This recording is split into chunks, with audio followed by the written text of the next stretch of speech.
아멘. 자리에 편히 앉아 주시기 바랍니다. 이번 주 말복이 지나갔음에도 불구하고 더위가 꺾이지 않는 것 같습니다.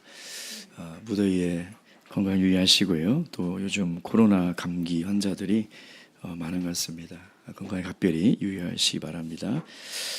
우리 저번 주 아동부 여름 성경학교 때 3명이 성령을 받았습니다. 그중 1명은 이제 하남 아동이고요. 2명은 건우랑 의담이가 성령을 받았는데, 사실 제일 열심히 기도 안 하는 아이들 중에 둘이었거든요. 그래서 하나님 마음을 잘 모르겠어요. 그래서 하나님 마음은 참 헤아릴 수가 없다. 그게 맞는 마음 같은데, 우리 건우는 정말 눈물을 철철 흘리면서 너무 충만하게 받았고요. 의담이는 소리도 없이 그냥 이렇게 막 충만하게 받더라고요. 그래서 참 너무나 감사를 드렸고, 그러고 보니까 이제 우리 아동부들이 거의 다 성령을 받아가는 것 같아요. 지금 우진이는 이제 성령 방언이 나옵니다, 사실. 근데 좀 더 충만해지면 선언하려고 선언을 안 했을 뿐이지, 사실은 방언이 지금 나오고 있고요. 또 우리 2명의 아동도 성령이 굉장히 충만함이 있습니다. 사실 전국의 아동부들을 제가 이렇게 봐도 이런 아이들이 없습니다. 우리 강남교회는 정말 감사해야 합니다. 우리 미래가 얼마나 밝습니까? 이렇게 열심히 기도하는 아동부 전국에 없습니다. 이렇게 열심히 하나님 말씀 듣는 아동부 없습니다. 얘네들이 이상한 애들이에요. 누가 이렇게 저녁 예배 때 와서 맨 앞자리에 앉아서 매주 화요일, 금요일 안식 10분씩 안수 기도를 받는 아동부들이 전 세계에 어디 있습니까? 정말 너무나 하나님께 감사드리고요. 나머지 우리 성령이 충만한 우리 아이들도 하나님께서 꼭 성령을 주시기를, 또 성령을 받은 우리 아이들도 더욱더 성령 충만함으로 이 땅을 살아갈 수 있기를 우리 어르신들 늘 격려와 칭찬 또 기도 부탁드리겠습니다. 예수 그리스도 이름으로 하나님 말씀 증거하도록 하겠습니다. 마태복음 9장 35절부터 38절까지 읽도록 하겠습니다. 35절부터 38절까지 저와 함께 교도하겠습니다. 35절, 예수께서 모든 성과 촌에 두루 다니사 저희 회당에서 가르치시며 천국 복음을 전파하시며 모든 병과 모든 약한 것을 고치시니라.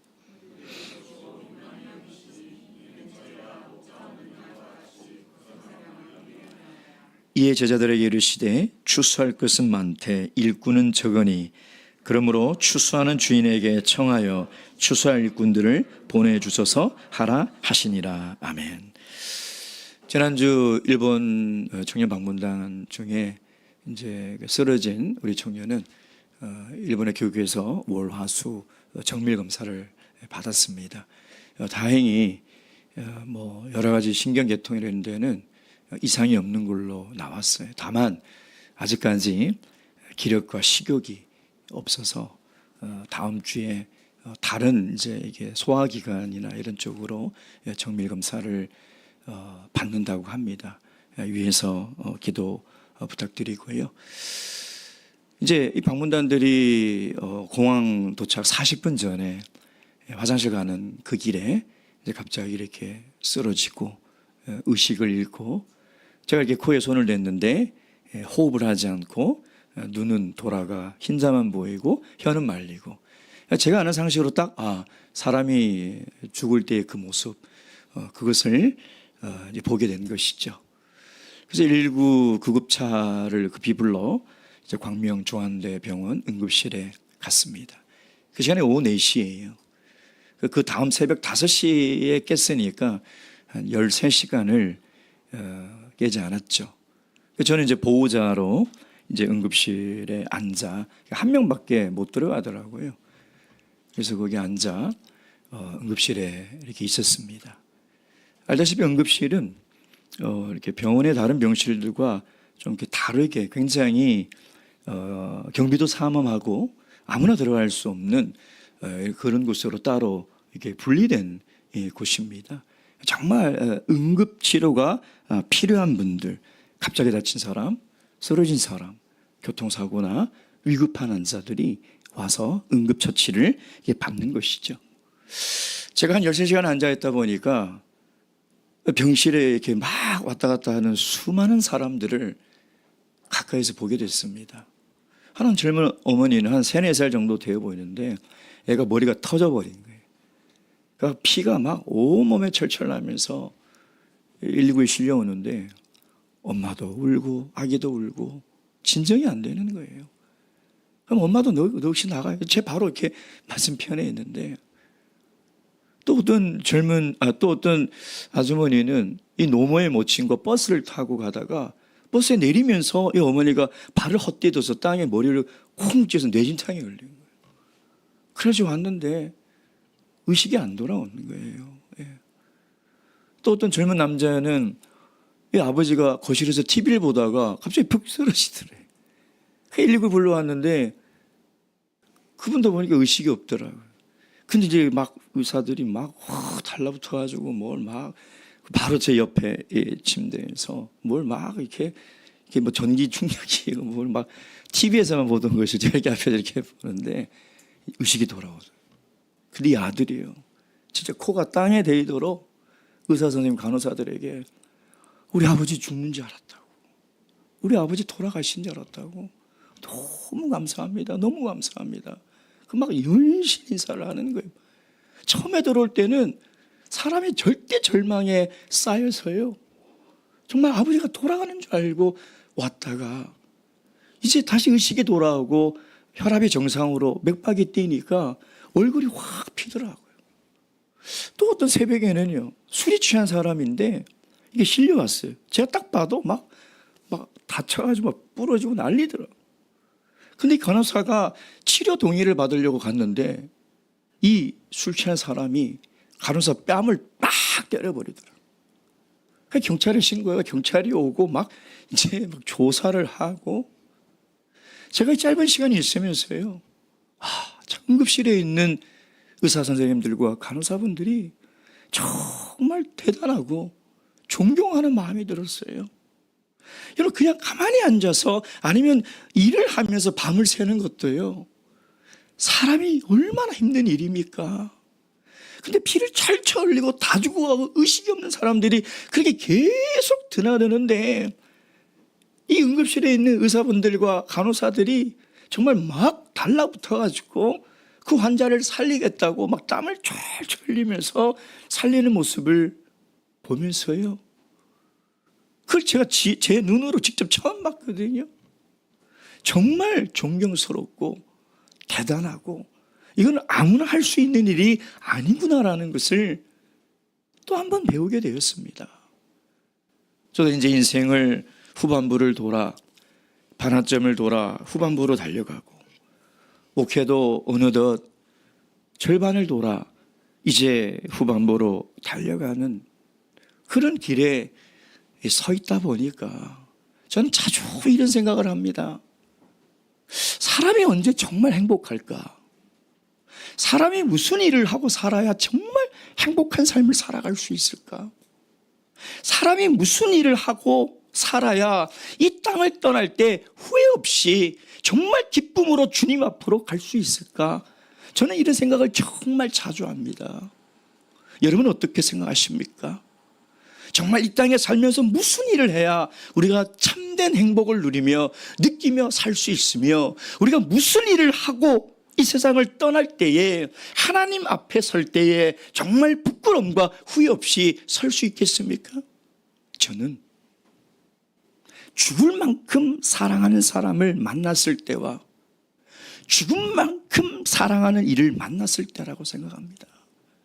정말 그런 일을 만났을 때 가장 행복할 거예요. 그런 일을 만나서 그런 일을 하다가 죽으면 후회가 없을 것 같아요. 그래서 우리는 그런 일을 소명이라고 하는 거예요. 남들은 정말 힘들어하고 하기 싫어하지만 내가 이 일을 죽을 만큼 사랑하기 때문에 이 일을 하는 거예요. 여러분, 이 세상에서 가장 귀한 일이 뭡니까? 남의 생명을 살리는 일입니다. 제가 응급실에서 본 게 그거예요. 죽어가는 생명을 살리는 일만큼 이 세상에 귀한 일이 없더라는 거예요. 죽어가는 사람의 생명을 살리는 일만큼 이 세상에 가치 있는 일이 없더라는 거예요. 그래서 제가 그 밤을 새면서 그 의사들과 선생님들을 유심히 봤어요. 행복해 보여요. 육체는 피곤하지만 정말 행복해 보이더라는 거예요. 소명이 아니고서는 그런 일을 할 수 없습니다. 돈을 수억을 준다고 해도 그 일을 하겠냐 이 말이에요. 근데 너무나 가치 있는 일이고 이것을 소명이라고 생각하기 때문에 그 밤을 새면서 온갖 굳은 일을 다 당하면서도 피를 늘 보며 살면서도 그 일을 감당하고 있다는 것이죠. 육체의 생명을 살리는 일도 이렇게 가치 있는 일인데 사람의 영혼을 살리는 일은 비교가 되겠습니까? 비교할 수 없는 거예요. 죽어가는 영혼을 살리는 일, 다 죽어가는 영혼을 소생하는 일만큼 이 세상에 가장 가치 있는 일 없어요, 여러분. 정말 내 생명을 걸고라도 할 수 있는 일이 있다면 저는 그 일이라고 생각해요. 하나밖에 없는 내 생명을 버려서라도 내가 해야 될 일이 있다면 저는 죽어가는 영혼의 생명을 살리는 일밖에 없다고 생각해요. 그 일이 가장 행복한 거예요. 우리 예수님이 이 땅에 오신 것은요, 죽어가는 세상의 영혼들을 살리려 오신 거예요. 이 일이 얼마나 귀한지를 그분이 십자가 위에서 보여주셨잖아요. 당신의 생명을 내어주고서라도 이 일은 할 만한 가치가 있는 거예요. 당신의 생명을 내어주고서라도 이 일은 정말 행복한 거예요. 주님이 십자가를 지면서 육체는 고통스러웠지만 주님의 영혼은 얼마나 기뻤겠냐 이 말이에요. 그분의 희생으로 말미암아 온 인류가 다시 살아날 수 있는 소망이 생긴 거잖아요. 그분이 십자가에서 고통을 당함으로 말미암아 우리가 나음을 얻고 그가 죽음으로 말미암아 우리가 살아날 수 있는 그 소망이 있으니 주님이 얼마나 행복했겠네요. 저는 그래서 주님께서 다 이루었다 이 말씀을 하실 때 얼마나 행복했을까. 그 짧은 33년의 삶을 살면서 정말 후회도 없이 이 땅의 소명을 다 이루시고 가시는 그분의 모습을 볼 때 나도 이 길을 걸어가야 되겠다. 나도 이 길을 걸어가. 정말 주님 앞에 부끄럼 없는 인생을 살고 싶다라는 생각을 하게 된다는 것이죠. 예수님께서는 지금 5, 6장의 산상수훈을 통해서 새로운 하나님의 나라 천국이 어떤 것이며 누가 새로운 하나님의 의로 하나님의 백성이 될 수 있으며 하나님 나라에 들어갈 수 있는가를 가르치시고 그리고 그 기적을 통해서 지금 제자도를 이야기를 하고 있잖아요. 그 말은 뭐냐면 이 천국 복음을 그러면 누가 전할 수 있느냐는 거예요. 누가요? 제자들이 전해야 된다는 거예요. 제자들이. 그래서 역사적으로 예수님과 제자들은 지금 이 복음을 전하는 일에 참여함과 동시에 오순절 성령으로 세워지는 그 교회도 예수님께서 하신 이 세 가지 일을 반드시 해야 된다. 반드시 해야 된다. 여러분, 예수님이 하신 3대 사역, 이것은 교회의 3대 사역인데 이것은 짐도 아니고 부담도 아니에요. 이 일을 감당하는 사람이 가장 행복한 사람이에요. 이 일을 감당하는 교회가 가장 행복한 교회예요. 교회가 시설이 좋고 돈이 많고 성도가 많아서 행복한 게 아니에요. 여러분, 그건 교회 아니고도 세상에 있는 수많은 단체와 기관도 그렇게 할 수 있어요. 쾌적한 곳에서 맛있는 음식을 나누며 서로 웃으며 교제하고 하고 싶은 취미활동 다 할 수 있어요. 근데 오늘 이 본문에 있는 예수님의 3대 사역은 교회만 할 수 있는 것이고 교회가 해야 되는 것이고 이게 바로 소명이고 이게 사명인 거예요. 그래서 이 일을 감당하는 교회는 정말 행복한 교회예요. 이 일에 동참하는 성도는 참된 행복한 삶을 살아가는 성도라는 것이죠. 그래서 오늘 본문의 말씀에 우리가 흔히들 이야기하는 예수님의 3대 사역, 이제 이 교회가 해야 될 이 세 가지 아주 중요한 사역이 무엇인지를 우리가 배우고 우리 모든 성도님들이 이 일에 다 동참하시는 그런 귀한 시간이 되시길 주님의 이름으로 축원드립니다. 첫 번째 무슨 일입니까? 35절 다시 읽겠습니다. 시작. 예수께서 모든 성과 촌에 두루다니사 저희 회당에서 가르치시며 천국 복음을 전파하시며 모든 병과 모든 약한 것을 고치시니라. 첫 번째 예수님의 이 사역, 우리 교회가 해야 될 첫 번째 사역이 뭐냐면 가르치는 사역입니다. 여러분 마태복음 8장부터 9장까지 9가지 기적이 나와요. 근데 갈릴리 바다를 잠잠케 하는 기적 빼고 8가지는 다 치유의 기적이에요. 근데 이 치유의 기적을 다 끝내놓고 성경은 뭐라고 얘기하냐면 예수님의 가장 중요한 사역이 가르치는 사역이라는 거예요. 이 참 이상하죠, 여러분. 지금까지 이적을 계속 소개해놓고 이적이 첫 번째 사역, 그러니까 치유의 이적이 첫 번째가 아니에요. 여러분 성경은 항상 중요한 것을 가장 먼저 기록합니다. 순서는 굉장히 중요한 거예요. 순서에 의미가 없는 것이 아니에요. 순서는 정말 중요해요. 사람의 이름의 순서도 중요하고요. 예수님의 사역의 순서는 너무나 중요한 거예요. 그래서 우리가 계속해서 살펴보는 것이 뭡니까? 치유의 기적을 통해서 예수님의 능력을 나타내고자 함이 아니라니. 이 치유의 기적을 통해서 예수님이 하나님이시라. 구약에서 증거한 메시아임을 지금 나타내요. 그래서 이 치유의 이적을 통해서 예수님이 누구신가를 바르게 알기 위해서 기록한 것이지 치유 자체가 중요한 것이 아니라는 거예요. 근데 너무나 중요한 것은 우리가 주의 깊게 봐야 될 것은 예수님의 이 3가지 중요한 사역 중에 가장 중요한 사역이 가르치는 사역이라는 거예요. 가르치는. 여러분 교회에서 가장 중요한 사역이요. 가르치는 사역이에요. 하나님의 말씀을 가르치는 사역. 여러분 이게 가장 중요한 사역이에요. 예수님이 이 땅에 오셨어요. 회당에서, 들판에서, 바닷가에서 늘 가르쳤어요. 오늘도 말씀 보세요. 예수께서 모든 성과 촌에 두루 다니사, 이 말은 뭐냐면 한 곳도 빠짐없이 다니면서 가르치셨다는 거예요. 과장법이에요. 예수님이 어떻게 모든 성을 다 다니셨겠습니까? 근데 마태가 얘기하고 싶은 게 뭐냐면 예수님이 그만큼 이 땅에 오셔서 가르치는 사역을 중요하게 생각하셨다는 거예요. 예수님은 수많은 사람을 가르쳤어요.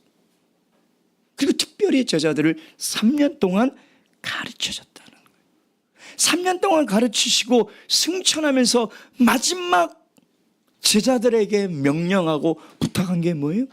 마태복음 28장 19절 말씀. 마태복음 28장 19절 말씀.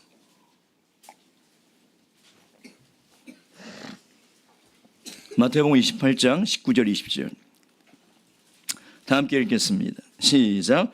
그러므로 너희는 가서 모든 족속으로 제자를 삼아 아버지와 아들과 성령의 이름으로 침례를 주고 내가 너희에게 분부한 모든 것을 가르쳐 지키게 하라. 볼지어다 내가 세상 끝날까지 너희와 항상 함께 있으리라 하시니라.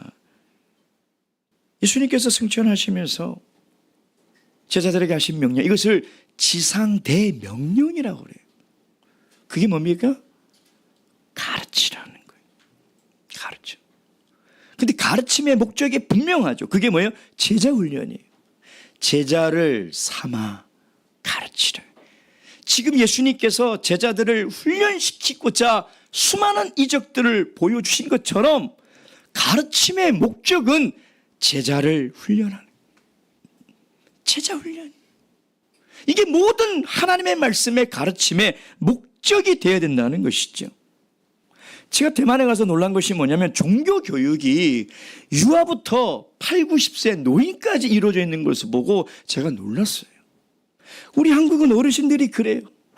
나이가 몇인데 제가 또 배웁니까? 제가 신앙생활을 몇 년 했는데 아직도 배워야 됩니까? 여러분 오늘 이 마태복음 28장 20절에 이 원문이 어떻게 되어 있냐면 이렇게 되어 있어요. 지킬 때까지 가르쳐라. 이게 정확한 번역이에요. 다시 얘기하면 하나님의 말씀은 우리가 언제까지 가르치고 배워야 된다고요? 죽을 때까지. 내가 하나님의 말씀을 지킬 때까지 배워야 돼요. 나이가 많고 적음이 중요한 게 아니에요. 이 세상의 학문이 아니에요. 내가 신앙생활을 얼만큼 했고 그게 중요한 게 아니에요. 내가 하나님 말씀을 지킬 때까지 내가 가르치고 배워야 되는 거예요. 그것이 교회가 해야 될 가장 첫 번째 중요한 사역이라는 것입니다. 근데 이 가르치다는 이 단어는요, 사실 배우다라는 단어의 어근에서 왔어요. 그래서 가르치다와 배우다는 사실 같은 단어로 쓰이고 있다는. 그러니까 왜 이런 단어를 썼을까? 가르치는 사람은 반드시 배워야 돼요. 그리고 가장 잘 배우는 것이 가르치는 거예요. 그러니까 제가 청년들에게 끊임없이 권유하는 게 뭐냐면 교사 사역해라. 청년의 시절에 교사 사역만큼 자기 신앙 성장에 도움이 되는 교회 사역이 없어요. 교사 사역만큼 하나님의 마음을 알아가는 사역이 없어요. 정말 중요한 사역이에요. 정말 중요한 사역. 그래서 교회가 이 가르치는 일을 소홀히 하거나 가르치는 일을 중요하지 않게 생각한다면 이건 예수님께서 정말 중요하게 생각한 사역이 무엇인지를 모르는 거예요. 여러분, 우리 교회가 가르치는 예배는 아니에요. 예배는 가르치는 시간이 아니에요. 예배는 하나님의 말씀을 선포하는 시간, 성경 공부 시간. 예수님이 제자들을 가르칠 때 어떻게 가르칩니까? 항상 질문을 해요. 질문을 할 수가 없잖아요. 제가 설교하면서. 성경 공부 시간 제가 질문을 해요. 청년들한테. 그리고 오후에 10대 신앙이나 신앙 성경반 제가 항상 질문을 해요. 예수님이 제자들에게 가르칠 때 항상 질문해요.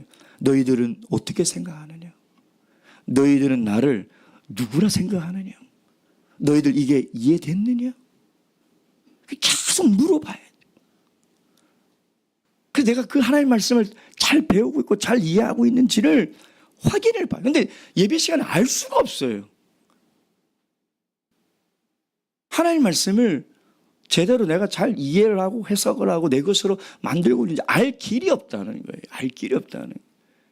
근데 정말 가르치고 배우는 좋은 시간이 어떤 시간이냐? 신도의 예배 시간이에요. 신도의 예배 시간이에요. 여러분, 신도의 예배 시간에 인도하는 사람은 하나님의 말씀 가르치기 위해서 정말 준비를 많이 해야 돼요. 근데 그 사역이 정말 귀한 사역이에요. 그리고 하나님의 말씀을 서로 나누는 것은요, 다른 사람이 하나님의 말씀을 통해서 깨달은 은혜를 듣는 것은요, 배우는 시간이에요. 그러니까 가르치고 배우는 이 일들이 신도의 시간에 자연스럽게 일어나야 되는 거예요. 그러니 여러분, 다른 사람이 나누는 하나님의 말씀의 은혜를 귀 기울여 들어요. 왜? 내가 배워야 되는 거예요. 여러분, 저도 청년들하고 성경 공부할 때, 또 우리 작년부 성경 공부할 때 성도님들이 하는 말씀들 통해서 저 많이 배워요. 왜? 내가 보지 못하고 깨닫지 못하는 부분들이 정말 많아요. 저번 주 성경 공부 시간에도 제가 깜짝 놀랐어요. 10대 신앙반인데 무슨 질문을 했는데 사실 제가 나름 열심히 노력해서 대답을 했거든요. 근데 거기 참석하신 한 성도님이 저는 이렇게 생각합니다라고 대답했는데 저보다 훨씬 지혜로운 대답을 하시더라고요. 제가 내가 왜 저 생각을 못했을까 하고 제가 배웠어요. 제가 배웠다니까요. 그 성도님 통해서요. 그러니까 제가 적어놨어요. 책에다가. 그 성도님이 너무 지혜롭게 답변을 해주시니까 그 질문했던 분도 제가 설명할 때는 잘 이해를 못하시더라고요. 근데 이해했습니다. 얼마나 감사해요. 여러분, 그러니까 신도의 시간에 하나님의 말씀을 중심으로 말씀을 가르치고 서로 배우는 시간이 돼야 돼. 말씀으로 시작했다가 세상의 일로 끝나는 시간이 되어서는 절대 안 돼요. 말씀으로 시작했다가 내 주관과 내 경험을 이야기하는 시간이 되어서는 안 돼요. 정말 오롯이 말씀으로 시작했으면 말씀으로 마쳐야 되는 거예요. 말씀이 중심이 돼야지 사상의 이야기나 사속적인 이야기나 가십거리들이 그 시간을 채워서는 안 된다는 것입니다. 여러분, 예수님께서 가장 중요하게 생각했던 이 가르치는 사역이 저는 우리 교회에도 왕성하게 일어나기를 원합니다. 정말 하나님의 말씀을 중심으로 어린아이나 청년이나 어른들이나 늘 말씀을 가르치고 배우는 그 일에 우리가 힘을 써야 되는 거예요. 그것이 교회가 해야 될 첫 번째 사역이라는 것이죠. 두 번째 예수님의 사역이 뭡니까? 다시 본문의 말씀에 보면 천국 복음을 전파하시며. 교회가 해야 될 일들이 참 많죠. 근데 꼭 해야 될 일이 있습니다. 안 해도 되는 일이 있어요, 사실요. 근데 꼭 해야 되는 일이 있어요. 그게 뭐예요? 복음을 전하는 거죠. 여러분, 하나님이 늦은 비 성령을 이 땅에 참회소 교회를 세운 목적이 뭐예요? 우리끼리 모여서 예배드리라고 세운 게 아니에요. 예배드릴 공간이 없어서 교회를 세운 게 아니에요. 복음을 전하라는 거예요. 참예수 교회의 진리를 전하라는 거예요. 참예수 교회의 복음을 전하라는 거예요. 그게 교회 존재의 이유입니다. 근데 만약에 어느 교회가 복음을 전하고 있지 않다면 사실 존재 이유가 없는 거예요. 그 교회는 이 땅에 있을 이유를 상실해버리는 거죠. 그러니 얼마나 중요합니까? 그러니까 복음을 전해야 되는 거예요. 그러면 이 복음을 전하기 위해서 우리가 복음을 전하는 사명을 감당하는 교회가 되기 위해서 우리가 어떻게 해야 되는가? 36절 다 함께 읽겠습니다. 시작. 무리를 보시고 민망히 여기시니 이는 저희가 목자 없는 양과 같이 고생하며 유리함이라. 먼저 우리 마음이 예수님의 마음과 같아야 돼요. 아무리 전도해라 전도 교회가 훈련해도 사실 안 움직여요. 잘 안 된다는 거죠. 근데 예수님의 마음이 내 마음과 같아지면 전도를 안 하고는 살 수가 없어요. 여기 보면 민망히 여기다. 근데 민망히 여기다 우리 한글의 뜻은 뭡니까? 보기에 안쓰럽고 답답한 어떤 그런 상황, 그것을 민망하다 그러잖아요. 근데 이 원문은 그런 뜻이 아니에요. 원문은 뭐냐면 불쌍하게 긍휼히 여겨서 마음이 움직이다, 이런 의미가 있고요. 창자가 끊어지다, 단장이라고 그러죠. 그런 의미가 있어요. 그러니까 내 창자가 끊어지는 고통을 민망히 여긴다는. 이게 뭐냐면 예수님이 지금 그 수많은 무리들을 보고 예수님의 창자가 끊어지는 고통이에요. 여러분, 그런 고통 경험해 보신 적 있나요? 막 창자가 막 뒤틀려가지고 막 창자가 막 끊어질 것 같은 그런 고통. 그게 우리 예수님의 마음이었다는 거예요. 그 무리들을 보고. 근데 그 이유가 뭡니까? 목자 없는 양과 같이 고생하며 유리함이라. 그러니까 우리는 이렇게 읽어도 잘 와닿지가 않아요.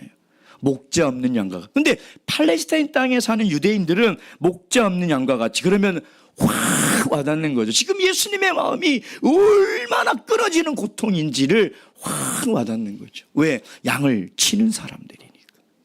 우리는 양을 쳐본 적이 없잖아요. 혹시 양을 쳐본 적이 있나요? 전 뭐 없어요. 양떼 농장을 구경을 간 적은 있고, 뭐 양에게 풀 정도 먹여봤지 양을 친 적이 없어요. 근데 이 팔레스타인 사람들은 목자 없는 양 그러면 다 공감이 되는 거죠. 지금 이 사람들의 상태가 어떤지를 너무나 잘 알고 있는 거죠. 여러분, 양은요, 뭔가 상대를 공격할 수 있는 무기도 없을 뿐더러 스스로를 방어할 수 있는 방어 무기도 전혀 없어요. 사슴이 뭐 여린 짐승이라죠. 동물의 왕국을 제가 자주 보거든요. 사자한테도 뒷발질을 차고요. 막 꽁충꽁충 뛰고 발악을 해요. 그 여린 사슴도요. 쉽게 못 잡더라고요, 사자가요. 양은 그냥 놓여져 있는 백설기라고 생각하면 돼요. 그냥 놓여져 있는 그 떡이에요. 그냥 가서 먹으면 돼요. 그리고 앞을 못 봐요. 앞을 못 봐요. 그리고 뭐가 먹을 수 있는 풀이고 독초인지 구별을 못 해요. 그러니까 목자가 없으면 얘네들은 독초를 먹고 죽어요. 그러니 여러분, 목자 없는 양이라는 것은 이 양이 지금 어떤 위험과 죽음에 노출될지 모르는 그런 정말 위험한 상황이고, 사실은 죽은 것과 다른 것이 없다는 거예요. 근데 예수님께서 자신의 형상으로 지은 당신의 그 자녀들이 죽은 것과도 다름없는 상태에 있는 모습을 보는 거예요. 여러분, 내 자녀가 지금 응급실에 실려가서 호흡을 안 하고 지금 죽은 것처럼 누워있을 때 부모들은 단장의 아픔을 느껴요. 내 창자가 끊어지는 것 같은 아픔을 느끼는 거예요. 그게 예수님의 마음이라는 거죠. 예수님의 마음. 근데 그들의 상태를 또 뭐라고 얘기하고 있냐면, 예수님께서 목자 없는 양과 같이 뭐 하고요? 고생하며. 이 원문을 보니까 이렇게 됐더라고요. 몸이 갈기갈기 찢어진 상태. 그러니까 양이 목자가 없이 길을 잇고 헤매다 보니까 절벽에서 떨어지고 가시나무 위에 긁히고 해서 상한 곳, 그러니까 성한 곳이 한 군데도 없이 그냥 탁 털이 빠지고 그냥 피부가 다 찢겨져서 피가 철철 흐르는 그런 상태가 고생하며예요. 그리고 뭐라 했으면 유리함. 이걸 개역개정 성경은 뭐라고 번역했냐면 기진맥진함. 그러니까 여러분 보세요. 목자 없이 다니다가 온 피투성이가 돼서 기진맥진하여 벌러덩 누워서 자기 힘으로는 일어날 힘도 없는 그렇게 쓰러진 상태. 그러니까 그걸 보는 예수님의 마음이 창자가 끊어지는 그 민망함을 보았다는 거죠. 여러분, 세상 사람들을 볼 때 여러분 이런 마음이 듭니까? 여러분, 세상 사람들을 볼 때 예수님의 이런 마음이 없이는요, 그들에게 복음을 전할 수가 없습니다. 그들에게 예수님을 전할 수가 없어요. 세상 사람들을 볼 때 예수님의 마음이 있어야 돼요. 그들이 지금은 멀쩡하게 잘 먹고 잘 사는 것처럼 보이지만 그들의 영혼은 목자를 잃어 정말 죄의 신음을 하며 죄로 인한 상처와 고통 속에서 죽은 것과 다름없는 삶을 살아가고 있는 그 영혼을 볼 수 있어야 돼요. 내 자녀가 믿지 않는다면, 내 부모가 믿지 않는다면, 내 가족이 믿지 않는다면 그런 마음으로 내 가족을 보면 창자가 끊어지는 고통이 느껴진다는 거예요. 그러니 여러분, 우리가 복음을 증거하기 위해서는요, 전도 프로그램이 중요한 게 아니라, 전도 운동이 중요한 게 아니라 우리 마음에 이 예수 그리스도의 긍휼의 마음이 회복돼야 돼요. 이 마음이 살아나야 돼요. 이 마음이 느껴져야 돼요. 그래야 우리가 복음을 전할 수 있는 것이죠. 다음 주 토요일 오후 전도 집회가 있습니다. 1년에 저희들이 정기적으로 하는 집회죠. 제가 신도 회장님들에게 그런 부탁을 했습니다. 각 신도회별로 최소 2명 이상은 우리가 초청합시다. 물론 목표가 중요한 건 아닙니다. 그러나 정말 우리가 이 마음이 회복이 돼야 돼요. 아직 예수님을 모르고 목자 없는 양처럼 이 세상에서 기진맥진하고 고생하며 살아가는 그 영혼들을 볼 수 있는 눈이 있어요. 그 마음이 있을 때 그들에게 복음을 전할 수 있어요. 초청장을 전달하면서 한번 우리 교회에 와서 하나님 말씀 들어보라고, 한번 우리 교회에 와서 예배 한번 참석하라고 초청할 수 있는 거예요.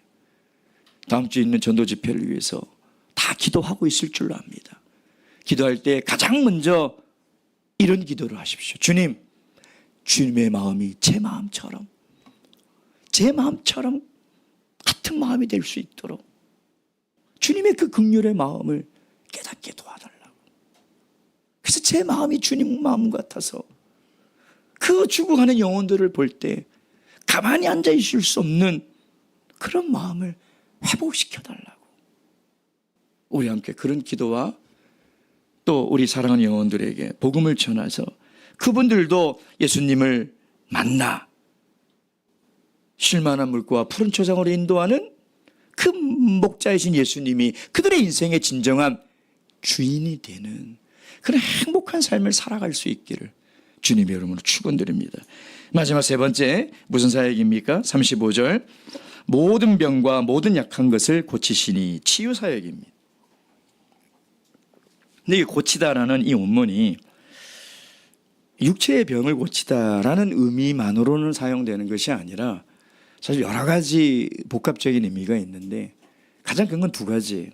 육체의 질병도 고치지만 영혼의 질병을 고치는 거죠. 영혼의 치유, 영혼의 안식, 영혼의 진정한 평안을 누리는 거예요. 그래서 오늘 성경은 그냥 병을 고친다 안 하고 모든 병과 모든 약한 것을 고치셨다.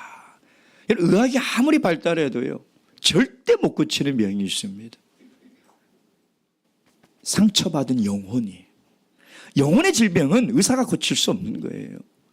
죽어가는 영혼은 의사는 못 고쳐요.